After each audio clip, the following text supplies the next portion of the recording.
Aujourd'hui, nous avons le plaisir de recevoir Anne-Marie Weyers pour son recueil « Les Chants de Jeanne » numéro 23, publié en 2020 par le grenier Jeanne-Tony. Un entretien mené pour vous par Marguerite Marie-James, accompagnée de Listeria Wallner aux lectures. Anne-Marie Weyers, vous êtes née le 2 mai 1945, donc à la fin de la Seconde Guerre mondiale, et votre grand-père a noté votre naissance d'une façon plutôt cocasse. Racontez-nous ça. En fait, je dis toujours que je suis née dans les choux, parce que mon grand-père avait l'habitude de noter tout ce qu'il faisait tous les jours, et c'était un petit peu de tout qu'il écrivait. Et il avait noté ma naissance en plein milieu d'une nomenclature d'achat de légumes, de fruits, de viande, de nourriture. Alors, moi j'en ai conclu que j'étais née dans les choux et que je l'ai échappé belle parce que je suis toujours là. J'aurais très bien pu terminer dans une casserole, hein, avec des oignons et de l'ail. Donc voilà. Et donc, vous êtes la dernière d'une fratrie de 5 enfants, dont vous êtes la dernière survivante. Avez-vous eu une enfance heureuse? Mais oui. Dans une famille nombreuse, en général, je pense que c'est très animé, c'est vivant. Il y a des moments plus agréables que d'autres, il y a parfois des petits drames, mais en gros, c'est une très belle enfance. Il y avait une différence de 12 ans entre mon frère aîné et moi. Et donc, ils étaient quand même assez... Il y avait 12 ans, 10 ans, 9 ans et 5 ans de plus que moi. Mais donc, j'étais un petit peu en même temps témoin aussi. Mais moi, j'ai gardé un très bon souvenir, surtout avec le recul.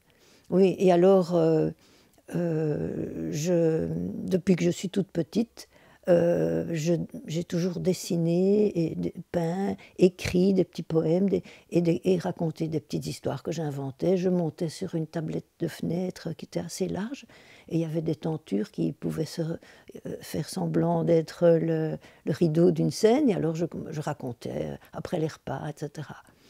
Et donc maman, enfin c'était une ambiance assez fantasque. Mes amies de classe adoraient venir à la maison. Elles aimaient bien. D'ailleurs, quand maman les invitait pour mon anniversaire, elle ne regardait jamais à la difficulté. Elle faisait pour chaque enfant un petit cadeau personnalisé. Une année, c'était des petits porte-plumes en cuir repoussé, donc elle repoussait, elle peignait, chacun avait avec son nom dessus, comme ça, ou d'autres choses, des petits porte-clés, enfin, en bois pyrogravé, peint, vernis, enfin.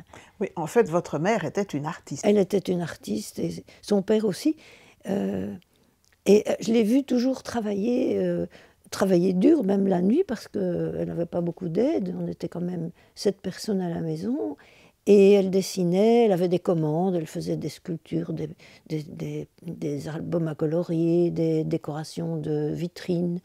Elle a fait aussi, par exemple, tous les make-upis dans tous ses costumes. Et après, on lui achetait ça, et alors après, ça se retrouvait dans les magasins, etc. Mais elle m'a raconté que son père, qui était donc lui-même l'artiste, je l'ai dit, parfois la réveillait la nuit pour aller dans les bois écouter chanter le rossignol, par exemple. Et ça, elle avait une vénération pour son père, parce qu'ils s'entendaient très très bien. Et moi, ça m'a marqué, cette idée, je trouve ça... Enfin, ça fait envie, quoi, de faire ce genre de choses. Et vous manifestez par contre très tôt une aversion, que je comprends très bien, pour les chiffres et les mathématiques. Et cela se traduit par une opération du résultat duquel vous ne démordez pas. 5 est égal à 6. Et là, ça demande vraiment une explication. Oui. Je savais compter à l'époque déjà, mais en fait, quand j'étais petite, c'était avant mes 6 ans, parce qu'à partir de mes 6 ans, on a déménagé. On était dans cette première maison, là où je racontais des petites histoires et tout. Et ça se trouvait donc un peu dans un entresol. Et après le repas, surtout le soir, quand nous avions fini de manger, on restait, parfois on chantait, on racontait des souvenirs. Et moi, j'avais toujours l'impression qu'il manquait quelqu'un. Je me dis, il manque quelqu'un. Et pour moi, c'était un frère plus âgé que les autres, qui était la bonté même, la souffrance même. Il était un peu décharné, je le voyais comme ça. C'était un grand frère. Et j'étais persuadée qu'un soir, il allait sonner. Et j'allais me précipiter, lui ouvrir la porte et sauter dans ses bras. J'étais persuadée de ça. Et ce frère, dont même personne ne m'a jamais parlé, m'obsédait vraiment. J'ai dessiné, j'ai écrit des choses sur lui, des poèmes, j'ai fait des lithos, enfin de tout. Toute ma vie, il m'a poursuivi. Et j'avais un peu l'impression qu'il souffrait, qu'il avait besoin de mon aide, que je devais faire quelque chose pour lui, qu'il était peut-être dans un monde parallèle, enfin, je ne sais pas.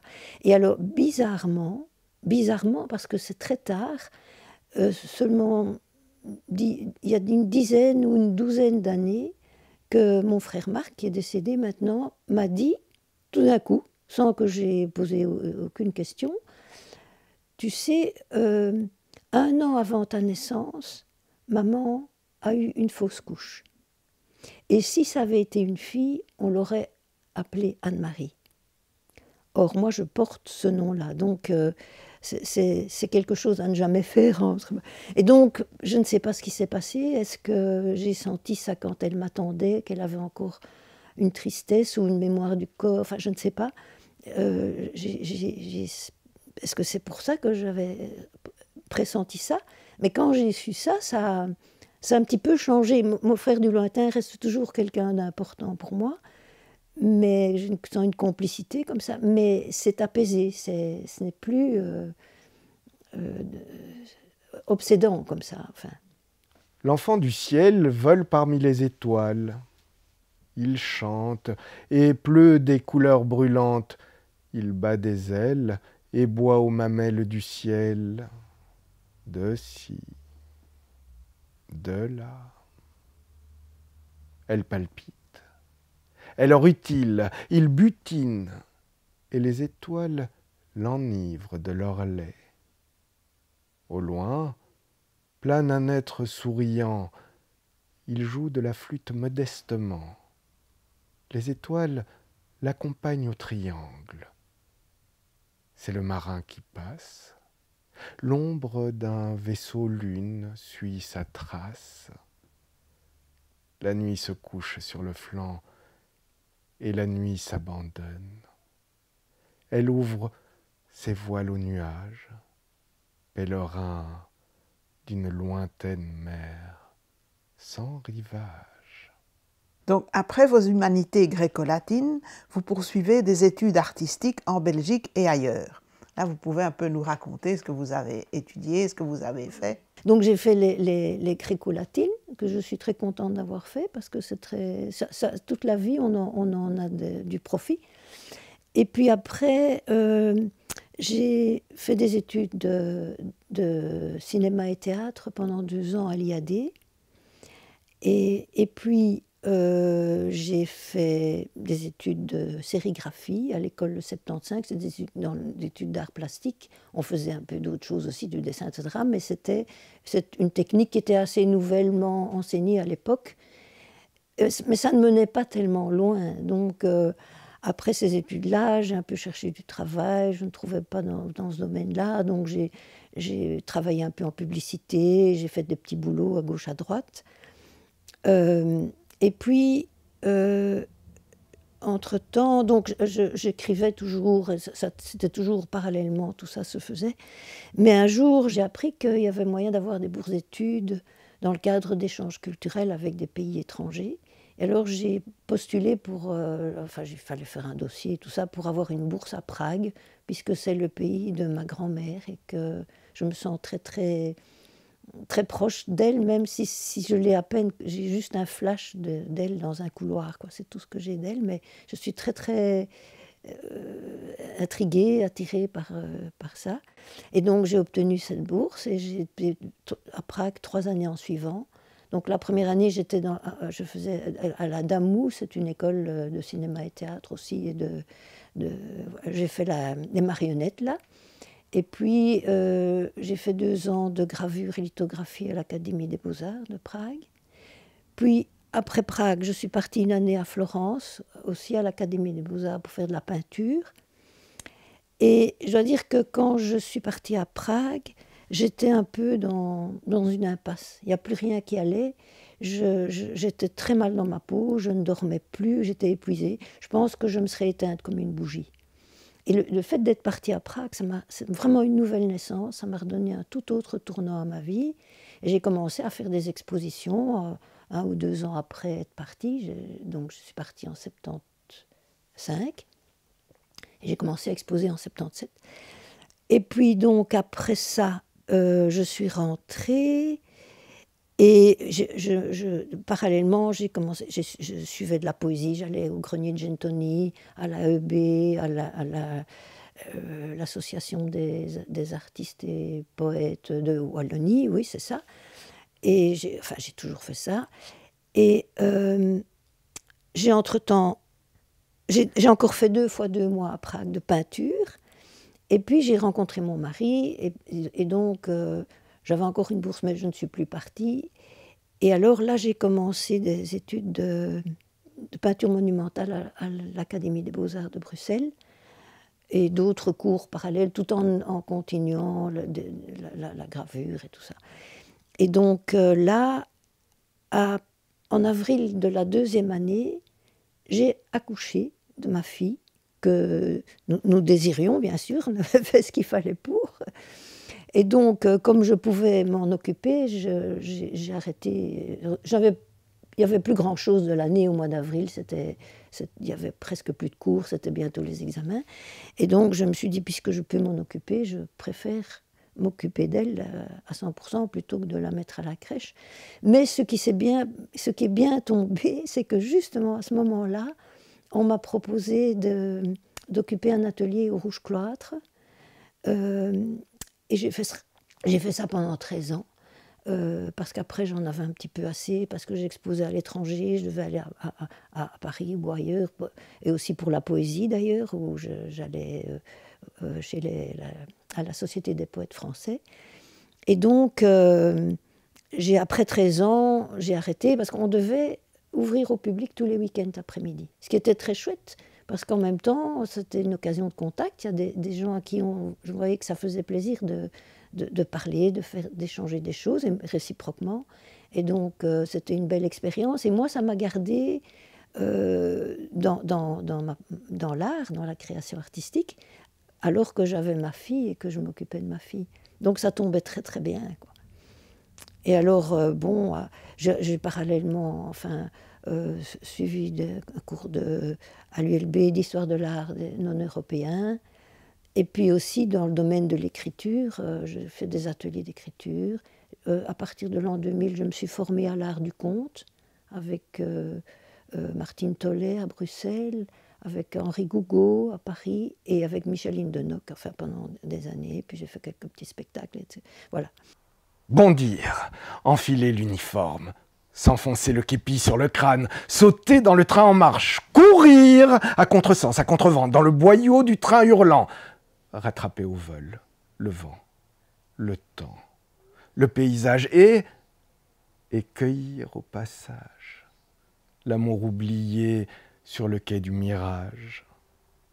Tirer la sonnette d'alarme, frapper à poing sanglant les portes assourdies, prendre à témoin le nuage ahuri, le filer, le crêper, les tirer en longs rubans de cris, d'oubli sans vêtir, s'y blottir, se le mettre en écharpe, s'enficeler avec le tout au creux de la boîte noire, dans un silence de mort. À même la catastrophe. Alors, à Sylvie Godefroy, vous avez posé cette question. Notre cheminement de vie est-elle une quête, un cordon ombilical qui nous rattache à une mer invisible? Mais il me semble que dans votre cas, cette mer invisible, c'est la vôtre. Ces racines lointaines dont vous êtes à l'écoute, c'est elle ou je me trompe? Pas vraiment, non. Enfin, peut-être à travers son lait, disons. J'ai reçu des choses de son inconscient à elle, mais pour moi, notre vraie mère, c'est l'inconscient collectif, où nous allons tous puiser. C'est là que nous serrons tous la main, nous sommes tous frères, tout au fond, si on peut dire. Et nous puisons tous sans nous en rendre compte. Et c'est pour ça, je pense qu'on n'invente rien, mais les choses passent à travers notre filtre à nous, donc c'est différent parce que ça passe à travers nous. Mais il peut très bien y avoir une inspiration qui se concrétise ici, et en même temps à une autre partie du monde, parce que tout ça est relié, je pense. Donc c'est plutôt ça, notre mère, c'est un peu tout ce qui est, oui, dans notre inconscient, mais pas que le nôtre propre, c'est celui qui s'est créé peu à peu. Enfin, c'est comme ça que je le ressens. Vous vous définissez comme une menue plante qui rêve de fleurir dans les clairières où la brume se fait lumière. C'est une belle vision poétique, mais c'est réaliste ou c'est idéaliste? Pour moi, c'est réaliste. En tout cas, c'est ce à quoi il faut tendre. Parce que notre raison première, c'est de chercher la lumière, d'avancer vers la lumière, et d'être éclairés nous-mêmes. Et justement, la création artistique, la poésie, tout ça, est là pour nous y mener, je trouve. L'eau susurre sur ta main d'albâtre, roule et déboule sans l'user, sur elle coule le temps de sable, la ponce, la grave, la ravine, et pour finir, la parchemine. La voilà peau de chagrin, en serrant ton cœur de sa gangue, cercueil dérisoire de poussière et de vent, qui t'enlace en caresse de brume et t'efface. Main, déjà nuage, âme de tes yeux morts, emportant pour équipage tes 5 doigts en étoiles, de pluie, de larmes, de sable, de sel et d'étincelles. Verse l'huile fine au creuset de ta main, ressuscite la flamme, retourne au berceau diaphane. Vaisseau d'albâtre destiné aux étoiles, bientôt tressautant au fait igné de leur fontaine.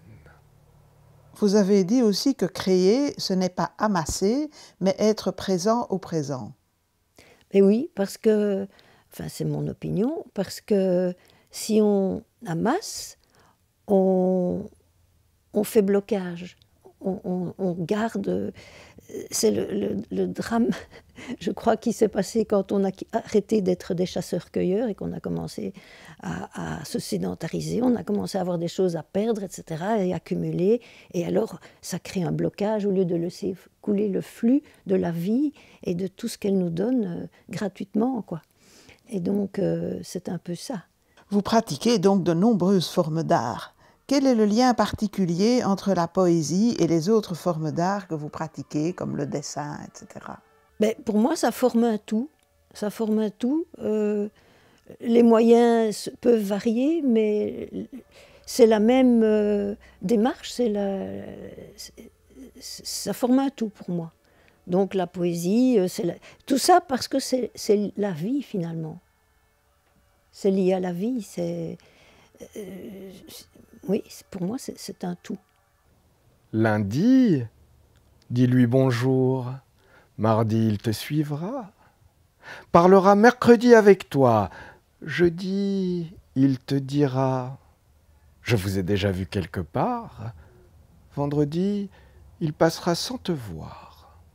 Samedi, tu colleras le nez à la vitre, témoin d'un nouveau monde qui te quitte. Dimanche, tu compteras tes souvenirs sur les doigts de la main, ritournait le rebelle. Que la grâce querelle. Un jour, à la fenêtre, tu as vu, cadeau floconneux du ciel, un châssis de lumière vibré d'une torride messe d'oiseaux. Tu es sorti aspiré, tourbillon de feu, impondérable, tu ressemblais à un vitrail. Aussitôt, tu as tout recommencé à zéro. Immobile ta marche, opiniâtre. Immense derrière toi, l'avenir du passé. Y a-t-il des courants qui vous inspirent plus que d'autres en poésie ou en peinture? Cherchez-vous à être de votre temps? L'art est-il un moyen de communication privilégié? Ah oui, certainement. Être de mon temps, ça m'est égal parce que automatiquement, on est dans son temps. Donc, ce qu'on va, c'est pas tellement ça qui importe pour moi. C'est que c'est effectivement un moyen de communication. Et ce qui est bien, c'est que c'est pas. On peut parler comme ça, on peut, mais là, l'art, c'est un peu comme dans un cloud, quoi. Ou comme si on se fait un serment par le sang. C'est direct, ou alors chacun reste lui-même et rencontre cette chose-là qui est encore autre. Et pourquoi? Parce que quand on crée, par exemple, je pense à la peinture,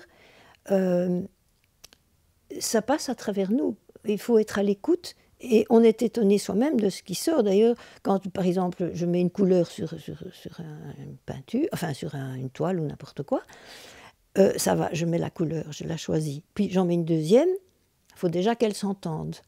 Puis j'en mets une troisième, mais là je ne fais déjà plus ce que je veux parce que les couleurs, elles ont des interactions entre elles. Et donc finalement, peu à peu, le tableau me mène par le bout du nez. Et quand je sens qu'il faut s'arrêter, qu'il n'y a plus c'est comme ça, s'il est bien comme ça, je l'ai devant moi et j'apprends quelque chose sur moi-même et sur l'humanité, surtout parce que c'est venu justement de cet inconscient et ça m'envoie des choses que je devais voir devant moi pour en prendre conscience. Et la poésie, c'est aussi... Et tout ça, pour moi, c'est quand même lié à la vie, à la vie vraiment. Ça doit être dans le... Ça paraît irréel, mais c'est dans le réel. Surtout la poésie même. Parce que tout est poésie finalement. C'est une question d'être à l'écoute et de voir.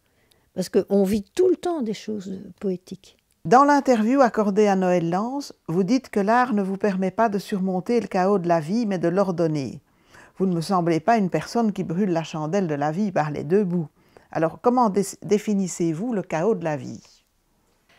Ben, pour moi, le chaos de la vie, oui, c'est effectivement ordonner, créer. Parce que le chaos de la vie, c'est pas la vie elle-même qui est un chaos, je crois. Parce qu'il suffit de regarder la nature, d'observer. Il y a des rythmes dans la nature. C'est très, très... C'est magnifique. Mais le chaos, c'est plutôt nous, les humains, qui le mettons et qui l'avons mis et qui commençons à en subir même les conséquences. Et c'est ça. Et donc, par définition, l'art, oui, il permet sous toutes ses formes, la poésie, permet de surmonter tout ça, plutôt de le surmonter, de l'ordonner, disons. De revenir à la source, à l'essentiel et de remettre les choses en place, et toujours avec notre intuition, pas notre... Enfin, le cerveau, il doit jouer aussi, mais je veux dire, être à l'écoute, parce que la nature, c'est vraiment... Nous sommes des animaux, nous venons de la nature. Donc, elle nous parle, c'est notre mère, quelque part, et donc, le chaos, c'est parce que c'est nous qui avons tout cassé, en d'autres mots. C'est nous qui créons ça, les humains particulièrement. Donc, je crois que l'art nous permet justement de remettre les pendules à l'heure, disons. Voilà. Sous la ramure, vêtu de vent, compte l'ancêtre au cœur de l'arbre. L'écorce offerte, au gouge du temps, porte sa marque en ses blessures, où la sève ténue en dessine l'épure, opiniâtrement. Suis sa trace, chausse l'empreinte à ta pointure et marche, marche sa marche de patiente verdure. Au frôlement des feuilles, sa croissance à l'oreille, tu sentiras ses bras s'ouvrir à toi, parfum d'herbe, de mousse sur fond d'azur. Tu le reconnaîtras au pénétrant murmure des racines. Comment choisissez-vous la forme d'art qui va permettre d'exprimer le mieux votre inspiration du moment? Mais ça dépend exactement de l'inspiration du moment, et autant au niveau de l'inspiration qu'au niveau de la technique. Parce que, par exemple, j'ai eu des dessins à la plume qui sont parus justement dans l'ancienne revue Les Élytres du Hanneton du Grenier Gentoni. C'est par exemple, le dessin à la plume, pour moi, c'était quelque chose d'expressionniste, de viscéral. Par exemple, une fois, j'avais eu un coup de fil, une secrétaire, je ne sais pas quoi, qui m'avait bousculé, qui n'était pas aimable, ça m'avait perturbé. J'ai eu besoin tout de suite la prise de terre, quoi. Exprimer ça en dessin. Alors le dessin à la plume, c'était idéal. Paf, paf. Et j'ai dessiné une personne qu'on lance contre un mur, qui explose comme ça. Et alors il y a un pot de fleurs qui regarde, et quelqu'un qui regarde, et j'ai appelé ça les mémoires d'un pot de fleurs. Enfin bon, ça c'est le dessin à la plume, puis les choses plus apaisées, ce sera plutôt le pastel, ou alors là, c'est vraiment selon les... Mais par ailleurs, si on est par exemple sur une île déserte et qu'on veut exprimer quelque chose, on trouvera les moyens sur place. On prendra un bâton, on prendra... c'est ça. Les moyens, la technique, l'inspiration, tout ça, à la fin, ça se forme une entité. Le docteur AZ ne se rend pas encore compte que son patient l'a déjà contaminé. Il ne s'agit pas nécessairement d'une mauvaise, mais plutôt d'une bonne maladie, puisqu'elle se manifeste par une éruption de bourgeons sur tout le corps et par divers symptômes liés à la nature. N'est-il pas une bonne chose que la nature reprenne ses droits ? Nous assistons ici à l'émergence d'une nouvelle maladie, la première qui soit un signe de santé, et l'on boucle la boucle de A à Z. En tout cas, on a eu l'occasion de découvrir vos poèmes, en tout cas certains de vos poèmes, dans Les Chants de Jeanne, publiés par le Grenier Gentoni, où on voit par exemple que vous avez aussi beaucoup d'humour, comme dans le texte du docteur A à Z. L'humour, c'est important. Ah ben oui, l'humour c'est important, parce que ça c'est d'abord très convivial, ensuite ça crée tout de suite une ambiance chaleureuse, et ça permet de prendre du recul, de se regarder soi-même aussi, de se moquer de soi-même, parce que si on se dispute par exemple, et puis qu'on prend du recul à ce moment-là, parce que ça m'arrive, et d'un coup c'est comme si je voyais ça d'en haut, et alors je vois tout le côté ridicule et drôle de ça, et du coup c'est fini, quoi. L'humour est très important.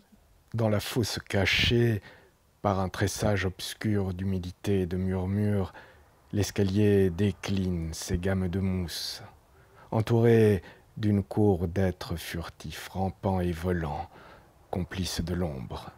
Ils tricotent de longues chevelures d'herbes rebelles qui jouent de leur rousseur et dévalent en ondulant ces gradins de calcaire rongés de salpêtre et de moisissures aux verres éteints.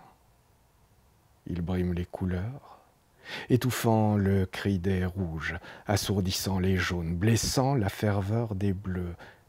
Ils chuchotent, complotent, traficotent.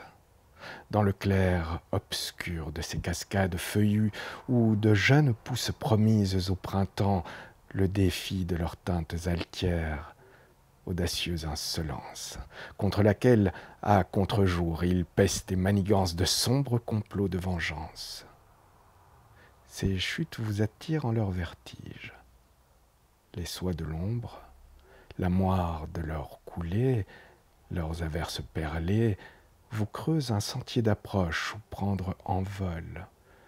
Mais à l'angle du mur où se terre l'escalier, règne un envoûtement qui vous entraîne sur les gradins en une lente et inéluctable descente, en cette plaie de la terre embrumée de silence redoutable, où s'époumonne en vain un gouffre sans voix et sans fond.